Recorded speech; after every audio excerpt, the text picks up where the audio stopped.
Hi everyone, in today's video I'm going to ask the question, how realistic is the Astra Militarum Baneblade? This is a video in a series of videos where I've done already the Living Rust Battle Tank, Chimera, Rogal Dawn Battle Tank, Cadian, Death Corps of Krieg and Catagen War Gear.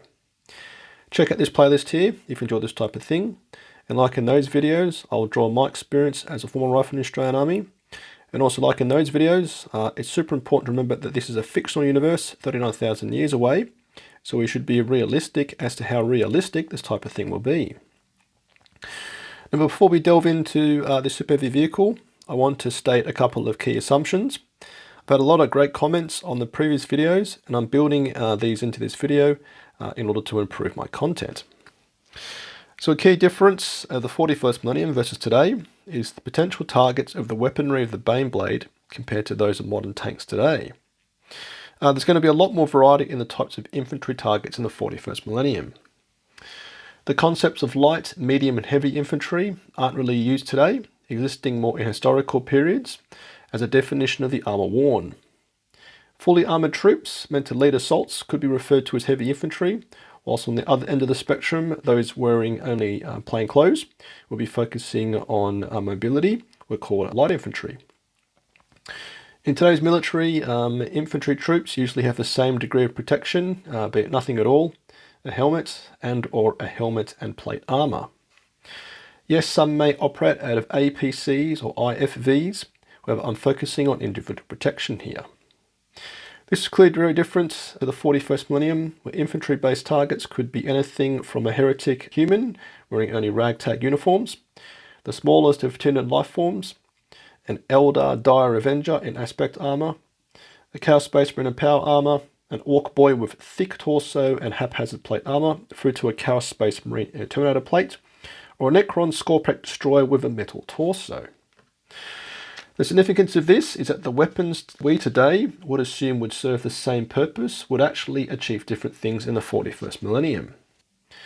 An example of this is having 3 heavy stubbers, 2 heavy bolters and a co-axial autocannon on the Rogal Dawn Battle Tank. All 3 of these weapons could easily deal with infantry targets today. However, a stubber in the 41st millennium could deal with heretic cultists, heavy bolter with Chaos Space Marines in power armour, and an autocannon could potentially deal with a Terminator Chaos Space Marine. So while based on the infantry targets of today, it could be viewed as duplication. Depending on the battlefront of the 41st millennium, it certainly wouldn't. Now, also a smaller point would be the prevalence of airborne targets in the 41st millennium. In today's era, airborne targets are either mainly fixed-wing aircraft or helicopters, both being quite hard to hit with machine guns. Sure, we've got paratroops, but their deployment is carefully done and usually done only when there's little threat of them being blasted out of the sky.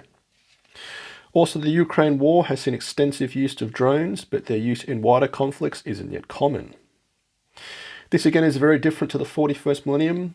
Most armies have jump pack or wing equipped troops like Tau Visped Stingwings, Dari Swooping Hawks, Chaos Space Marine Raptors, Tyranid Gargoyles, Orc Storm Boys and Drakari Scrooges. This means that having machine guns on the top of tank turrets would actually be very helpful to deal with them, given it's got a greater upward field of fire than other weapons on the vehicle. Right, so with that all captured, let's now focus on the sheer size of the Baneblade. According to available lore information on the internet, the Baneblade measures 13.5 metres long, 8.4 metres wide, 6.3 metres tall and weighing 319 tonnes. This is clearly absolutely massive, and to give perspective, that's 3 times as long as my Volkswagen T-Roc and 5 metres longer than the whole length of an Abrams. Being 8.4 metres wide, it's a bit of a chode, and is 5 times as wide as my family car and twice as wide as the Abrams. And at 6.3 metres tall, it's 2.5 metres taller than the Abrams, so a true monstrosity. Now, modern militaries don't have any tanks nearly as big as this, with the Abrams dimensions explored, and the largest truck I could find on the internet is a mining truck called the Bell A27510, being a truly enormous 20 metres long, 10 metres wide, 8 metres tall, and weighing 400 tonnes. Blimey. This illustrates that in the 41st millennium, a Baneblade is truly possible, given it can be produced today with that size, even with today's primitive manufacturing processes without the blessings of the Omnisire. So a vehicle this big clearly has some limitations with its sheer mass being a limiting factor. Whilst there's no modern military tanks anywhere near to the size of a Baneblade, we can look to history to see some monster tanks and the issues they faced. At the end of World War I, the Germans produced a single K-Wagen, which was a monster at 120 tons, 13 metres long, had 4 cannons, 7 machine guns, and a crew of 27 blokes. It was so big that the rail network couldn't transport it in its complete state, needing for it to be broken down into 4 pieces and reassembled near the front line. So how would our 13.5 metre long Baneblade get around from battlefield to battlefield? Clearly we'd need some serious logistics, which we can assume the Imperium of Man would have little problem managing. Considering Imperial Knights are transported by megalifters and transports, a Baneblade could be handled either by vehicles on a very serious scale. Again, we can look to the mining sector to see vehicles at the possible size required. And this is all fine, however, the size of this type of machine still means that it would have significant limitations of where it could be transported. If the required route of travel was to go through a built-up urban area with some existing infrastructure and buildings, would these simply be bulldozed to allow transport, or would a longer route have to be planned, bypassing built-up areas, adding on even more time before the vehicle arrives at the battlefront? Obviously, the logistics of such a big vehicle need careful planning, requiring consideration at the most senior levels of the military leadership. Given the effort to deploy a Baneblade is so huge, its impact on the battlefield needs to outweigh this, obviously, for a good payback. Speaking of weight, the Baneblade's 316 tons would cripple most roads and collapse bridges, presenting a problem of crossing rivers. Again, we can turn to the German army, and this time in World War II, with the prototype Panzer VIII Maus. This 188 monster was 10 metres long, had a 128mm cannon that could defeat enemy armour of the time, and also a coaxial 75mm cannon. Only 2 prototypes were actually produced and never saw action. Throughout the testing process, its sheer mass meant a suitable motor couldn't be found to propel it along at its measly 18 kilometres an hour. Obviously, the German designers of the time were limited by the technology of the era, with today's motor technology allowing it to happen, as evidenced by the mining vehicles I've referenced earlier. Now, navigating river crossings, I mentioned earlier, the Maus was intended to simply drive across the riverbed. Using a combination of a snorkel and a fully enclosed cabin, it was meant to be able to do so at depths of 8 metres. Now, comically, the Baneblade, at 6.3 metres tall, would be able to simply drive across any low-depth bodies of water, and for anything deeper, we can also assume a similar approach would be used with the crew well sealed inside, and probably also relying upon oxygen tanks to sustain them whilst the snorkels are being used. So in short summary there, the Baneblade we can simply assume would drive its way through most obstacles. We can also assume that deployment of the Baneblade would supersede any preservation of infrastructure, considering that the most important thing would be the destruction of the enemy, praise be the Emperor. So with the absolute bulk of this vehicle considered, let's now examine the crew and the weapons of the vehicle. The Baneblade is a crew of about 10 people, with a commander, driver, 3 gunners, 3 loaders, a radio man, and a tech adept to soothe the machine's spirit. The gunners operate the main weapon, belly-mounted Demolisher cannon, and one remotely operates the Sponson weapons.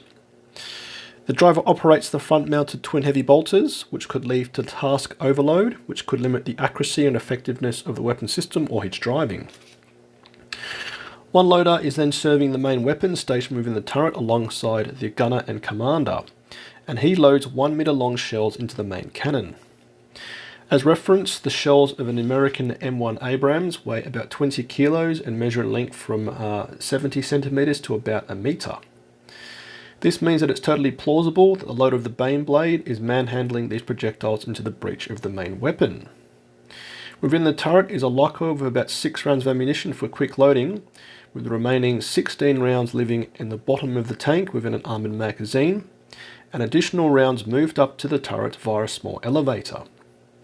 This conjures up images of the interior of a battleship with cramped spaces, walls of metal and high explosive everywhere.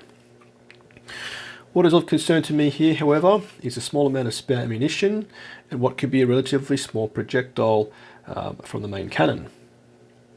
Granted, the technology of the 41st millennium will no doubt be producing projectiles of increased destructive ability. At 1 meter long, these aren't all that big. Also, having only 22 rounds on board seems inadequate for a vehicle 13.5 meters long. Again, as reference, an Abrams can transport 55 rounds of ammunition, which is well over double, in a vehicle that weighs only 1/5 of the Baneblade. This to me points to the possible intention of Baneblade's main weapon. With only 22 rounds to fire, it probably means it's only fired at high value targets like enemy super heavy vehicles or enemy fortifications. As stated earlier, the huge effort to get the Baneblade physically to the battlefront would require such a strong tactical justification, be it enemy heavy armour, traitor Titan forces, heavily fortified positions to break through, or as a way to shore up the failing morale of the local population or the foot sloggers of the Imperial Guard by parading such a glorious creation of the Omnissiah, praise be the machine spirit. Now, having only 22 rounds of main ammunition is offset by the other weapon systems. Keeping in the turret, it also has a coaxial autocannon that would allow the main gunner to contribute to the fight without committing one of his precious 22 rounds with the main cannon on unworthy foes. It is also used to spot the main weapon, firing a tracer round. Now, I never worked with main battle tanks during my service, but fired plenty of machine guns, everything from light, medium and heavy weapons. About 1 in 5 rounds would tracer from memory, creating a spectacle at night time and having a cool effect of red light spinning off at crazy angles when rounds ricocheted. Principally, the idea of spotter rounds makes sense, however surely the technology of the 41st millennium has evolved beyond such primitive methods. Also, I'd assume the range of the main cannon greatly outweighs or is much further than the autocannon, which would limit its application. Right now onto the belly-mounted Demolisher cannon. Intended as a siege, urban or bunker busting weapon, the size of the weapon is evidenced by it being a single weapon on a turret of a Lemon Rust battle tank or the primary weapon of a Space Marine Vindicator. Its shorter range but huge destructive output again reinforces the intention of the main turret weapon, probably being reserved only for long-range high-value targets. Given the demolition cannon has restricted arcs of fire, its use would require the vehicle to basically drive straight up to the target. Given there are also twin mounted heavy bolters at the front of the vehicle, these would maintain front security against enemy infantry, and the demo cannon could be very selective on the targets it engages. Whilst we don't know the true size of the demolition cannon's rounds, we can assume they are huge, and the weapon is serviced by an autoloader, which inherently makes sense given manhandling such a huge shell, even with a hoist, would be very slow. We can look back to World War II and the Germans again with the Sturm Tiger, which fired 38cm rocket projectiles, which were 1.5 meters long and weighed up to 376 kilograms. These were intended to devastate enemy reinforced positions and probably gave inspiration to the GW game designers for the Demolisher cannon. Loading these rounds required 2 loaders and a hoist and rack system, and probably took them about 10 minutes to reload, which is a virtual eternity in the heat of battle. Also, we can assume that these Demolisher rounds are way bigger than the main weapon and taking up even more space via the preloaded autoloader and capacity in the magazine, which helps explain why there's only 22 rounds of main turret weapon ammunition. Now, recent tanks have belly-mounted weapons, however there were some early World War II tanks that did, however the concept fell out of favour given the extra room required to store the extra ammunition and the geometry of such a weapon in a comparatively smaller vehicle. Of course, the Baneblade has a little problem with space, however. Okay, now onto the Sponson weapons. The Baneblade comes with a standard load of 2 Sponsons with las cannons, having about 180 degree traverse, and 2 heavy bolters or heavy flamers. The las cannons provide anti-vehicle options, saving the main cannon from needing to engage vehicles, whilst heavy bolters provide protection against light and medium infantry, whilst heavy flamers would only be used in urban areas on account for their shorter range, but ability to flush out troops from cover. The las cannon runs with battery technology, which I understand essentially means it's got a never-ending supply of ammunition, given this can be replenished by other energy sources. The heavy bolters, of course, would require ammunition belts to feed into them via hoppers. A serious design flaw in the Baneblade is a requirement for the crewman to access the sponsons externally to rectify any weapon stoppages. Again, I never worked with main battle tanks, but I imagine the prospect of having to leave the safety of your armoured shell in the heat of battle isn't one favoured by tankers. As referenced earlier, these sponsons are remotely operated by a gunner, and like the driver, this could produce task overload. Imagine having 4 separate screens to look at, 2 for the las cannons and 2 for the twin heavy bolters, and trying to aim them at different targets. We'd assume they would be assisted by a servo skull or similar technology, but fundamentally it's a lot to manage. What would add even further complexity to their workload with the addition of 2 more sponsons, which is an option for the Baneblade. This is obviously wild and turn this already formidable vehicle an absolute fortress with 4 las cannons and 10 heavy bolters. At this point, we'd assume the Sponson gunner definitely has AI assistance to manage all the weapons, but this is getting pretty serious. The Baneblade could easily roll around the battlefield, able to deal with pretty much anything that comes across it. One thing to note though is that it would still be vulnerable in built-up areas, given these bolters don't have a huge amount of upward traverse to target infantry high up in buildings or vantage points. Also, limitation of the 2 extra sponsons is ammunition.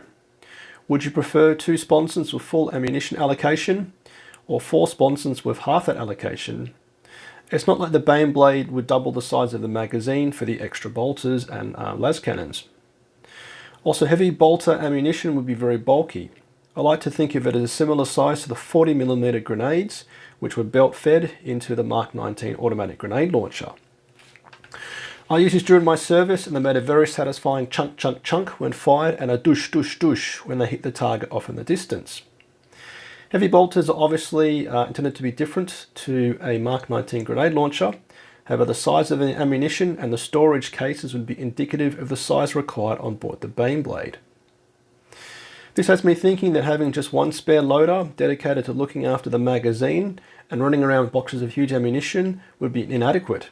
However, this is the Imperial Guard and it's meant to be hard. Final point on the 4 sponson loader is that if the 2 rear ones were facing backwards, it would pretty much give the Baneblade true 360-degree all-round protection. But that would just look a bit weird and wouldn't look cool on a tabletop. Okay, last from a weapon point of view is the heavy stubber or stubbers on top of the turret. As referenced at the start of the video, having some degree of anti-aircraft or anti-winged weaponry would be advisable in the 41st millennium. While it wouldn't be used to target fast-moving aircraft, which we'd assume are countered by the Imperial Navy or supporting Hydra flak batteries. Again, as historical reference, and looking to the Germans again in World War II, they had the crazy ambition of producing the Land Cruiser P1000 Ratter, which was to measure 35 meters long, 14 meters wide, 11 meters tall and weighing 1,000 tons. Be bristling with weaponry including 2 28cm naval guns, 1 13cm cannon, 58 further weapons from 37mm through to 7.92, had storage space for 2 recon motorcycles, a mini infirmary and its own toilet for the 40-odd person crew. Never went to prototype and the design could be a hoax, but the German war effort at that point couldn't have warranted wasting resources such a huge vehicle, and it was cited that a vehicle this big could be seen by enemy bombers at high altitude or targeted by enemy artillery, both scenarios where having anti-aircraft guns wouldn't help you. Alright, lastly is the interior of the vehicle. Available law information describes it as having 3 decks positioned at different angles to accommodate the various sections of the vehicle. To conceptualize available space, if the vehicle is 6.3 meters tall and has a ground clearance of 1.2 meters, that's 5 meters of actual chassis space, so let's agree 4 meters of interior space when factoring armor and the like. That's actually a lot of vertical space, with the bedroom in my London flat measuring 2 meters from floor to ceiling for reference. Of course, not all of that would be vertical space in the vehicle, but from the top of the turret to the bottom of the vehicle, where the magazine is, it's actually a big drop requiring a ladder to traverse alongside the shell elevator. There are then several gangways and blast doors allowing access to the engine, command station, driver's compartment and a Demolisher cannon. This would make for quite a spacious experience as far as tanks are concerned, with perhaps an environment similar to that of a submarine. I've heard lore stories of the inside of Baneblade being plastered with candles and parchment papers, or praying for protection from the Emperor, be it the mechanical or flesh version. It is stated that even on board are bunk beds, and I like to assume a toilet, which would make it an absolute palace by modern tank standards, given crews on modern tanks need to relieve themselves by any means possible, including pissing or pooing in an empty shell casing. Lovely. PP and poo-poo aside, the Baneblade would share the same problem that any tank has, being that the inside of the vehicle is a hazard to the crew. Tanks are full of all types of sharp objects poking out everywhere, and tanks aren't exactly driving along motorways all the time. Crews typically don't wear seatbelts, given it could hinder their tasks and responsibilities, so any sudden jolts could throw crews around, actually resulting in injury. This means the poor third loader moving ammo crates around once inside the vehicle is moving could actually be at risk of injury. Like modern tanks, we'd assume the Baneblade crews are wearing protective skull caps. An interesting detail is that tankers don't actually need to wear Kevlar helmets inside a tank, given if anything actually pierces the armour of the vehicle, it's going to turn into mulch anyway. Therefore, wearing a heavy helmet isn't necessary, with a protective skull cap or even a plastic helmet being adequate. Now, what would be definitely required is having hearing protection, which doubles as a crew communication network. Having fired all types of weapons in my service, I have to stress that they are really, really loud. Movies will never do it any justice for the sheer noise and concussion of a firearm. The noisiest weapons I worked with were the M2 Browning 50 cal machine gun and 84mm Carl Gustav. Without wearing hearing protection, these were flat out deafening. In training, you were told to yell and shout in battle, partly to drive aggression in your behaviour, but more practically so you can be heard, given everyone is partially deaf. I remember bumping off my Peltor hearing protection once when doing room clearance drills with flashbangs and MP5, and after a flashbang went off and my hearing protection bumped off, I was deafened for about 8 hours. What this all means for the crew of the Baneblade is that even within a 300-ton chassis, it would be a deafening experience. The chug chug chug of the heavy bolters would reverberate through the interior, and when the main or Demolisher cannon fired, it would send shockwaves into the interior. Yes, when a weapon fires, the majority of the shockwave is sent outwards of the barrel, either as a natural result of the projectile type or via a system of vents and evacuators. However, the residual shockwave will still be quite immense. The Carl Gustav fired several times produced a ginormous shockwave, and when operating as a loader stood next to the weapon, when it fired it produced the sensation of standing too close to the road when on the sidewalk, and a bus or truck driving fast too close and too fast, except replicate that feeling 10 times and it's in front, behind, above and below you. Also, don't forget the engine. Available law information describes it as being a fuel-operated device, similar to what we have today. And referring back to the Tonka truck Bell A2 75710, it has got two 65-litre 16-cylinder engines to push along its 300 tonnes. Engines that size naturally produce incredible amounts of noise, heat and vibration. Whilst the Tech Abbott would view those sensations as similar to a massage, it would contribute again to the chaotic existence of the main crew. And very finally, to leave you with, is the scale of the Baneblade model. Given we know it's meant to measure 13.5 metres long, if we compare that to a guardsman miniature, we can calculate the true model size. If the base of a guardsman measures 0.5 inches in real life, that means 27 guardsmen lined up back to back, which mean a total model length of 65 centimetres or 25 inches. So clearly the plastic Baneblade model, being only 25 centimetres or 9 inches long, is woefully inaccurate. However, a 25-inch long model would be quite hard to play at a tabletop of 40k. Alright, so there you have it, the mighty Baneblade. Interestingly, very possible from a size point of view given today's mining vehicles as discussed. And having the dimensions available or from the Imperial Armour update from 2002 really helped me with its analysis. So what do you think of the Baneblade from a realism point of view? And if you've worked with heavy military vehicles or heavy mining machinery or etc., make sure to give me your perspective, as I'd love to hear from you. And if you enjoyed this video and want to support me, you can do so with a like, comment, sharing the video, or becoming a channel member or subscribing, or even joining my Patreon platoon. A massive thanks to my current supporters. So keep your bayonet sharp, lads, going onward. Faith in the Emperor strong. Patreon platoon, sound off. Tank Commander Glenn. Tank Commander Watchdog Van Etten. Tank Commander Mitchell. Lieutenant Burke Nielsen. Colour Sergeant DuPont. Sergeant Adal. The Colonel Merrill. Chosen Man Smith. Veteran Gibson. Hall. Lundeen. Guardsman Beard. Coquelin. Flint. Hills. Malik. Nitton. Nguyen. Tom. Tompkin. Conscript England. Evan Gyan. Gilliam. Goodwin. King.